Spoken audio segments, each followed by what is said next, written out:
ಶ್ರೀಮಂತಿಗೆ ತನ್ನ ಮಗನ ಕಂಡ್ರೆ ತುಂಬ ಅಂದರೆ ತುಂಬಾನೇ ಪ್ರೀತಿ. ತನ್ನ ಮಗ ಯಾವಾಗಲೂ ಸಂತೋಷವಾಗಿರಬೇಕು ಅಂತಾನೆ ಬಯಸ್ತಾ ಇರ್ತಾಳೆ. ಪ್ರಪಂಚದಲ್ಲಿ ಪ್ರತಿ ತಾಯಿನೂ ತನ್ನ ಮಕ್ಕಳು ಸಂತೋಷವಾಗಿರಲಿ ಅಂತಾನೆ ಬಯಸೋದು. ಹಾಗಾಗಿನೇ ರೋಹಿಣಿ ಜೊತೆಗೆ ತನ್ನ ಮಗನ ಮದುವೆ ಮಾಡ್ತಾಳೆ.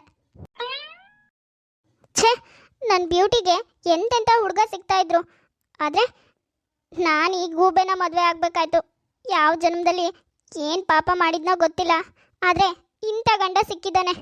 ಇವನ ಜೊತೆಗೋ ಹೊರಗಡೆ ಹೋಗೋದಕ್ಕೂ ಹಿಂಸೆ ಅನಿಸುತ್ತೆ. ಎಲ್ಲ ಆಡ್ಕೊಂಡು ನಗ್ತಾರೆ ನನ್ನ ಜೋಡಿ ನೋಡಿ. ನನ್ನ ಆಸೆ ಕನಸುಗಳಿಗೆ ಬೆಲೆನೇ ಇಲ್ವಾ ಹಾಗಾದರೆ? ಎಷ್ಟೆಲ್ಲ ಆಸೆ ಇಟ್ಕೊಂಡಿದ್ದೆ. ಸುಂದರವಾಗಿರೋ ಹುಡುಗನ ಮದುವೆ ಆಗಬೇಕು, ಅವನು ತುಂಬ ಶ್ರೀಮಂತ ಆಗಿರಬೇಕು, ಅವನ ಜೋಡಿ ನೋಡಿ ಎಲ್ಲರೂ ಹೊಟ್ಟೆ ಹೊರ್ಕೋಬೇಕು ಅಂತೆಲ್ಲ ಕನ್ಸ್ಕೊಂಡಿದ್ದೆ.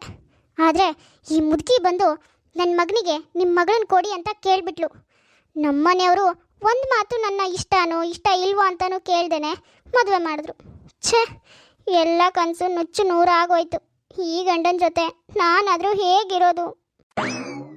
ರೋಹಿಣಿಗೆ ಮೊದಲಿಂದನೂ ತನ್ನ ಮದುವೆ ಆಗೋ ಹುಡುಗ ಹ್ಯಾಂಡ್ಸಮ್ ಆಗಿ ನೋಡೋಕೆ ತುಂಬ ಸುಂದರವಾಗಿರಬೇಕು, ಹಾಗೆ ಶ್ರೀಮಂತ ಕೂಡ ಆಗಿರಬೇಕು ಅಂದ್ಕೊಂಡಿರ್ತಾಳೆ.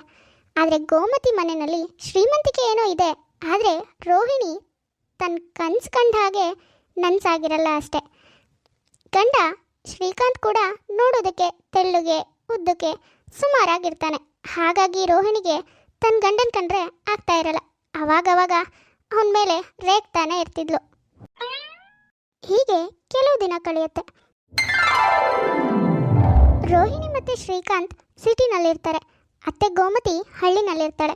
ಹಾಗಾಗಿ ಮಗ ಸೊಸೆನ ನೋಡೋಕ್ಕೋಸ್ಕರ ಗೋಮತಿ ಸಿಟಿನಲ್ಲಿರೋ ಮಗನ ಮನೆಗೆ ಬರ್ತಾಳೆ. ಅತ್ತೆ, ಹೇಗಿದ್ದೀರಾ? ನೀವು ಬರ್ತೀರಾ ಅಂತ ಗೊತ್ತೇ ಇರಲಿಲ್ಲ. ನಿಮ್ಮ ಮಗನೂ ಹೇಳಲಿಲ್ಲ ನೋಡಿ. ನೀವು ಒಂದು ಫೋನ್ ಮಾಡಿದಿದ್ರೆ ಅವರೇ ಆಫೀಸಿಂದ ಬೇಗ ಬಂದು ಕರ್ಕೊಂಡು ಬರ್ತಾಯಿದ್ರು. ಅಯ್ಯೋ, ಅದೆಲ್ಲ ಏನು ಬೇಡಮ್ಮ. ನನಗೇನು ಮನೆ ಹೊಸದ ಹೇಳು? ಹೇಗೂ ಮನೆಗೆ ಗೊತ್ತಿತ್ತಲ್ವಾ, ಅದಕ್ಕೆ ಆಟ ಮಾಡಿಸ್ಕೊಂಡು ಬಂದೆ. ಗಂಡ ಹೆಂಡತಿ ಇಬ್ಬರು ಆರಾಮಿದ್ದೀರಾ?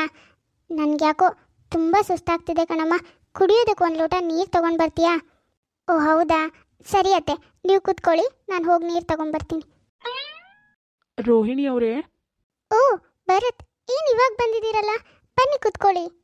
ಅದೇನಿಲ್ಲ ರೋಹಿಣಿ, ನಮ್ಮ ಮನೆಯಲ್ಲಿ ಬಿರಿಯಾನಿ ಮಾಡಿದ್ರು, ಹಾಗಾಗಿ ನಿಮಗೆ ಸ್ವಲ್ಪ ಕೊಡೋಣ ಅಂತ ತೊಗೊಂಡು ಬಂದೆ. ಅಯ್ಯೋ, ಇದೆಲ್ಲ ಯಾಕೆ ಭರತ್ ಇದೆಲ್ಲ ಬೇಡ. ಅರೆ, ಇದೇನು ಹೀಗೆ ಹೇಳ್ತಿದ್ದೀರಾ ರೋಹಿಣಿ? ನೀವೇನು ಬೇರೆಯವರ? ನನಗೆ ತುಂಬ ಬೇಕಾದವರು. ಹಾಗಿರುವಾಗ ಇದೆಲ್ಲ ತಂದ್ಕೊಡೋದ್ರಲ್ಲಿ ತಪ್ಪೇನಿದೆ ಹೇಳಿ? ಅರೆ, ಇವನು ಯಾರು ನನ್ನ ಸೊಸೆ ಹತ್ರ ಹೀಗೆಲ್ಲ ಮಾತಾಡ್ತಿದ್ದಾನಲ್ಲ? ನಾನು ಇಷ್ಟು ದಿನ ನೋಡೇ ಇಲ್ಲ ಇವನ್ನ. ಅಮ್ಮ ರೋಹಿಣಿ, ಯಾರಮ್ಮ ಅವರು? ನಿನಗೆ ತುಂಬ ಪರಿಚಯ ಇರೋ ಹಾಗೆ ಮಾತಾಡ್ತಿದ್ದಾರೆ. ಓ ಅವರಾ? ಇಲ್ಲೇ ಪಕ್ಕದ ಮನೆಯವರು ಅತ್ತೆ. ಹೀಗೆ ಏನೇ ಸ್ಪೆಷಲ್ ಆಗಿ ಮಾಡಿದ್ರು ಕೂಡ ನಮ್ಮ ಮನೆಗೆ ಬಂದು ಕೊಟ್ಟು ಮಾತಾಡ್ಸ್ಕೊಂಡು ಹೋಗ್ತಾರೆ. ಯಾವಾಗಲೂ ಹೀಗೆ ಅವರು, ತುಂಬ ಒಳ್ಳೆಯವರು. ಓ ಹೌದಾ, ಹಾಗಾದರೆ ಸರಿ ಸರಿ. ಆದರೂ ನೀನು ಅವ್ರ ಜೊತೆ ಜಾಸ್ತಿ ಏನು ಮಾತಾಡಬೇಡ. ಹುಡುಗ ನೋಡೋದಕ್ಕೆ ಸ್ವಲ್ಪ ಪೋಲಿ ಇದ್ದಾಗೆ ಇದ್ದಾನೆ. ನಮ್ಮ ಜಾಗ್ರತೆಯಲ್ಲಿ ನಾವಿರಬೇಕು. ಅಯ್ಯೋ ಅತ್ತೆ, ಹಾಗೆಲ್ಲ ಏನೂ ಇಲ್ಲ. ತುಂಬ ಒಳ್ಳೆ ಜನ, ಅವಾಗವಾಗ ಹೀಗೆ ಬರ್ತಾ ಇರ್ತಾರೆ. ರೋಹಿಣಿಗೆ ಅದು ಎಷ್ಟೇ ಕೋಪ ಇದ್ರೂ ಬೇಜಾರಿದ್ರೂ ಕೂಡ ಅತ್ತೆ ಎದುರಿಗೆ ತೋರಿಸ್ಕೊಳ್ತಿರಲ್ಲ. ನಾವು ಎಷ್ಟೇ ಕನ್ಸು ಕಟ್ಕೊಂಡಿದ್ರು ತಾಳಿ ಅನ್ನೋ 3 ಗಂಟು ನಮ್ಮ ಕುತ್ತಿಗೆಗೆ ಬಿದ್ದ ಮೇಲೆ ನಮ್ಮ ಮನಸ್ಥಿತಿನ ನಾವೇ ಬದಲಾಯಿಸ್ಕೋತೀವಿ. ಹುಡುಗಿರೇ ಹಾಗೆ, ಇರೋದನ್ನೇ ಇಷ್ಟಪಡೋದಕ್ಕೆ ಶುರು ಮಾಡ್ತೀವಿ. ಹಾಗೆ ರೋಹಿಣಿ ತನ್ನ ಗಂಡನ ಹತ್ರ ಎಷ್ಟೇ ಜಗಳ ಮಾಡಿದ್ರು ಅದನ್ನು ಎಲ್ರೆದುರಿಗೂ ತೋರಿಸ್ಕೊಳ್ತಿರಲ್ಲ. ಆದರೆ ಪಕ್ಕದ ಮನೆಯವನಾಗಿರೋ ಭರತ್ಗೆ ಇವಳ ರೂಪ ನೋಡಿ ತುಂಬಾ ಮನಸೊಲ್ತಾನೆ. ಅವಳು ಇಷ್ಟ ಆಗ್ತಾಳೆ. ಕೆಲವು ಹುಡುಗರು ಹಾಗೆ ಅಲ್ವಾ, ಆಂಟಿ ಲವರ್ಸ್ ಇರ್ತಾರಲ್ಲ ಹಾಗೆ. ಹೀಗೆ ಕೆಲವು ದಿನ ಕಳೆಯುತ್ತೆ. ಹಾಯ್ ರೋಹಿಣಿ, ಅದೇನು ಅಂದರೆ ನಮ್ಮ ಫ್ಯಾಮಿಲಿ ಎಲ್ಲರೂ ಒಟ್ಟಾಗಿ ಮೂವಿಗೆ ಹೋಗ್ತಾ ಇದ್ದೀವಿ. ಹೇಗೂ ನೀವು ಮನೆಯಲ್ಲಿ ಒಬ್ಬರೇ ಇರ್ತೀರಲ್ವಾ, ನಮ್ಮ ಜೊತೆಗೆ ಬಂದರೆ ಸ್ವಲ್ಪ ಫೀಲ್ ಬೆಟರ್ ಅನಿಸುತ್ತೆ, ಬೋರ್ ಕೂಡ ಆಗಲ್ಲ. ಬರ್ತೀರಾ? ಅಯ್ಯೋ, ನಿಮ್ಮ ಫ್ಯಾಮಿಲಿ ಹೋಗ್ತಿದ್ದಾರೆ ಅಂತ ಹೇಳ್ತಿದ್ದೀರಾ, ಅವ್ರಗಳ ಮಧ್ಯೆ ನಾನು ಯಾಕೆ ಬರುತ್ತವ್ರೆ? ನೀವೆಲ್ಲ ಹೋಗಿ ಬನ್ನಿ. ಮನೇಲಿ ಅತ್ತೆ ಬೇರೆ ಇದ್ದಾರೆ, ಅವರೊಬ್ಬರನ್ನೇ ಬಿಟ್ಟು ಹೇಗೆ ಬರೋದು? ಪರವಾಗಿಲ್ಲ, ಮತ್ತೆ ಯಾವತ್ತಾದರೂ ಹೋಗುವಾಗ ನಿಮ್ಮೆಲ್ಲರ ಜೊತೆಗೆ ನಾನು ಬರ್ತೀನಿ. ಇವಾಗ ಆಗಲ್ಲ. ಅರೆ, ಇದೇನು ರೋಹಿಣಿ ಅವರೇ ಹೀಗೆ ಹೇಳಿಬಿಟ್ರಿ? ಅಲ್ಲ, ನೀವೇನು ಬೇರೆಯವರ ಹೇಳಿ? ನೀವು ನಮ್ಮವರೇ, ನಮ್ಮ ಮನೆಯಲ್ಲಿ ಒಬ್ಬರು ಅಂತ ಅಂದ್ಕೊಂಡಿದ್ದೀನಿ. ಆದರೆ ನೀವೇನು ನನ್ನ ಹೊರಗಿನವನ ಹಾಗೆ ನೋಡ್ತಾ ಇದ್ದೀರಪ್ಪ. ಭರತ್, ಹಾಗೆಲ್ಲ ಏನೂ ಇಲ್ಲ. ಥ್ಯಾಂಕ್ ಯು, ನೀವು ನಿಮ್ಮ ಮನೆಯವರು ಅಂದಿದ್ದಕ್ಕೆ. ಬಟ್ ನನಗಿವತ್ತು ಬರೋದಕ್ಕಾಗಲ್ಲ. ಮನೆಗೆ ಅತ್ತೆ ಬೇರೆ ಬಂದಿದ್ದಾರೆ. ಪಾಪ ಅವರೊಬ್ಬರನ್ನೇ ಬಿಟ್ಟು ನಾನು ನಿಮ್ಮ ಜೊತೆ ಬರೋದು ಸರಿಯಾಗಲ್ಲ. ಅದಕ್ಕೆ ನೆಕ್ಸ್ಟ್ ಟೈಮ್ ಬರ್ತೀನಿ, ಆಯಿತಾ? ನೋಡಪ್ಪ ಭರತ, ಹೇಳಿದ್ ಕೇಳಿಸ್ತಲ್ವಾ? ಇನ್ನು ಯಾಕೆ ಇಲ್ಲೇ ನಿಂತಿದ್ಯಾ? ಹೊರಡು, ಇದು ಸಂಸಾರಸ್ಥರು ಮನೆ. ಪದೇ ಪದೇ ಈ ಕಡೆ ಬರಬೇಡ. ಛೇ, ಇದೊಂದು ಮುದುಕಿ ನನಗೆ ನೆಮ್ಮದಿಯಾಗಿ ನಮ್ಮ ಆಂಟಿ ಜೊತೆ ಮಾತಾಡೋಕ್ಕೂ ಬಿಡೋದಿಲ್ಲ. ರೋಹಿಣಿ, ನಿನ್ಗಿದೆಲ್ಲ ಗೊತ್ತಾಗಲ್ಲ. ಅವ್ರ ಹತ್ರ ಎಲ್ಲ ಜಾಸ್ತಿ ಮಾತಾಡಕ್ಕೆ ಹೋಗ್ಬೇಡ. ನಡಿ ಒಳಗೆ. ಕೋಮತಿಗೆ ಭರತ್ ಪದೇ ಪದೇ ಮನೆಗೆ ಬರೋದು, ತನ್ನ ಸೊಸೆ ಹತ್ರ ಮಾತಾಡೋದು ಇದ್ಯಾವುದು ಸರಿ ಕಾಣ್ತಾ ಇರಲ್ಲ, ಇಷ್ಟನೂ ಆಗ್ತಾ ಇರಲ್ಲ. ಹಾಗಾಗಿನೇ ಅವನಿಗೆ ಮುಖದ ಮೇಲೆ ಹೊಡೆದೋರ್ ಹಾಗೆ ಎದುರಿಗೇನೆ ಹೇಳಿ ಮನೆಗೆ ಕಳಿಸ್ತಾಳೆ. ಮಾರನೇ ದಿನ ಬೆಳಗ್ಗೆ. ಹಲೋ, ಹಾಂ ಹೇಳಿ ಭರತ್, ಏನು ಫೋನ್ ಮಾಡಿರೋದು? ಏನಾದರೂ ಬೇಕಿತ್ತಾ? ಹಾಂ ರೋಹಿಣಿ ಅವರೇ, ಅಮ್ಮಂಗೆ ನಿಮ್ದೊಂದು ಸೀರೆ ಬೇಕಿತ್ತಂತೆ, ಅದಕ್ಕೆ ಹೇಳ್ತಾ ಇದ್ರು. ಹಾಗೆ ನಿಮ್ಮ ನೆನಪಾಯಿತು, ಅದಕ್ಕೆ ನಿಮಗೆ ಫೋನ್ ಮಾಡಿದೆ. ಅದು ಬೇರೆ ನಿಮ್ಮ ಮನೆಗೆ ಬಂದರೆ ನಿಮ್ಮ ಅತ್ತೆ ಇರ್ತಾರೆ, ಹಾಗಾಗಿ ಏನಾದರೂ ಹೇಳ್ತಾರೆ. ಅದಕ್ಕೆ ಫೋನ್ ಮಾಡಿದೆ, ಬರಲಿಲ್ಲ ಅಷ್ಟೇ. ಮತ್ತೆ ಏನು ಮಾಡ್ತಾ ಇದ್ದೀರಾ? ನಾನು ಫೋನ್ ಮಾಡಿರೋದಕ್ಕೆ ಏನೂ ತೊಂದರೆ ಇಲ್ಲ ಅಲ್ವಾ? ಅಯ್ಯೋ, ಹಾಗೆಲ್ಲ ಏನೂ ಇಲ್ಲ. ಸರಿ, ಯಾವ ಸ್ಯಾರಿ ಬೇಕೋ ಕೇಳ್ಕೊಂಡು ಬಂದು ತಗೊಂಡು ಹೋಗಿ, ಅದರಲ್ಲೇನು ತೊಂದರೆ ಇಲ್ಲ. ಅಂದರೆ ಮನೆ ಹತ್ರ ಬರಬೇಡ ಅಂತ ಹೇಳಿದ್ದಕ್ಕೆ ಫೋನ್ ಮಾಡಿ ಮಾತಾಡ್ತಿದ್ದಾನೆ. ಇವಳು ಮಾತಾಡ್ತಾ ಇದ್ದಾಳೆ. ಇವರಿಬ್ಬರ ಮಧ್ಯೆ ಏನೋ ನಡೀತಾ ಇದೆ. ನನ್ನ ಮಗ ಸೊಸೆ ಚೆನ್ನಾಗಿರಲಿ, ಅವ್ರ ಸಂಸಾರ ಚೆನ್ನಾಗಿ ಮಾಡ್ತಿದ್ದಾರೆ ಅಂದ್ಕೊಂಡಿದ್ರೆ ನನ್ನ ಮಗನ ಸುಖವಾಗಿ ನೋಡ್ತಿದ್ದಾಳೆ ಅಂತ ನಾನು ಅಂದ್ಕೊಂಡೆ. ಆದರೆ ಇವಳ ಸುಖದ ಬಗ್ಗೆ ಯೋಚನೆ ಮಾಡ್ತಾ ಇದ್ದಾಳೆ. ಛೇ, ಏನೋ ಒಳ್ಳೆ ಹುಡುಗಿ ಅಂದ್ಕೊಂಡು ನನ್ನ ಮನೆ ಸೊಸೆ ಮಾಡಿಕೊಂಡ್ರೆ ಇವಳು ಪಕ್ಕದ ಮನೆ ಹುಡುಗನ ಜೊತೆಗೆ ಚೆಲ್ಲಾಟ ಆಡ್ತಿದ್ದಾಳೆ. ಮೊದಲು ಇವರಿಬ್ಬರು ವಿಷಯನ ನನ್ನ ಮಗನಿಗೆ ಹೇಳಬೇಕು. ಇಲ್ಲ ಅಂದರೆ ನನ್ನ ಮಗನಿಗೆ ಏನಾಗುತ್ತೋ ಏನೋ ಮುಂದೆ. ಮೊದಲು ಆ ಹುಡುಗನ ಹತ್ರ ಒಂದು ಸಾರಿ ಮಾತಾಡ್ಕೋಬೇಕು. ಇವಳ ಹತ್ರ ಕೇಳಿದ್ರೆ ಇವಳೆಲ್ಲಿ ನಿಜ ಹೇಳ್ತಾಳೆ. ಅದಕ್ಕೆ ಅವನ ಹತ್ರ ಕೇಳೋದೇ ಒಳ್ಳೆಯದು. ಅವನು ಏನು ಹೇಳ್ತಾನೋ ಕೇಳಿಸ್ಕೊಂಡು ಆಮೇಲೆ ನನ್ನ ಮಗನಿಗೆ ಎಲ್ಲ ವಿಷಯನೂ ಹೇಳಬೇಕು. ಮೊದಲು ಇವ್ರ ಚೆಲ್ಲಾಟ ನಿಲ್ಲಿಸ್ಬೇಕು. ಪ್ರಪಂಚದಲ್ಲಿ ಎಲ್ಲರೂ ಹಾಗೆ ನಮ್ಮವ್ರ ಬಗ್ಗೆ ನಾವು ಅವ್ರ ಹತ್ರನೇ ತಿಳ್ಕೊಳ್ಳೋದು ಬಿಟ್ಟು ಪಕ್ಕದವ್ರ ಹತ್ರ ಕೇಳಿ ತಿಳ್ಕೊಳ್ಳೋ ಪ್ರಯತ್ನ ಮಾಡ್ತೀವಿ. ಹಾಗೆ ಗೋಮತಿ ಕೂಡ ಭರತ್ ಹತ್ರ ಕೇಳೋಕೆ ಬರ್ತಾಳೆ. ಏನೋ, ನಾನು ಬಂದಾಗಿಂದ ನೋಡ್ತಾ ಇದ್ದೀನಿ, ನನ್ನ ಸೊಸೆನ ಬಾರಿ ಬಾರಿ ಮಾತಾಡ್ತಿದ್ಯಾ, ನೋಡೋಕಂತಾನೆ ಏನೇನೋ ನೆಪ ಮಾಡ್ಕೊಂಡು ಮನೆವರೆಗೂ ಬರ್ತಿದ್ಯಾ. ಏನು ನಡೀತಾ ಇದೆ ನಿಮ್ಮಿಬ್ರ ಮಧ್ಯೆ? ಇವಾಗೆಲ್ಲ ನಿಜ ಹೇಳಲಿಲ್ಲ ಅಂದರೆ ನಿನ್ನ ಜೀವಂತವಾಗಿ ಉಳಿಸಲ್ಲ. ಅದು ಆಂಟಿ, ಅದೇನಂದರೆ ನಿಮ್ಮ ಸೊಸೆಗೆ ನನ್ನ ಕಂಡ್ರೆ ತುಂಬ ಇಷ್ಟ. ಹಾಗಾಗಿನೇ ಮನೆಗೆ ಬರೋಕ್ಕೆ ಹೇಳ್ತಾರೆ. ನಾನಾಗಿನೇ ಬರಲ್ಲ, ಅವರೇ ಹೇಳೋದು ಏನಾದರೂ ನೆಪ ಮಾಡಿಕೊಂಡು ಮನೆಗೆ ಬಾ ಅಂತ.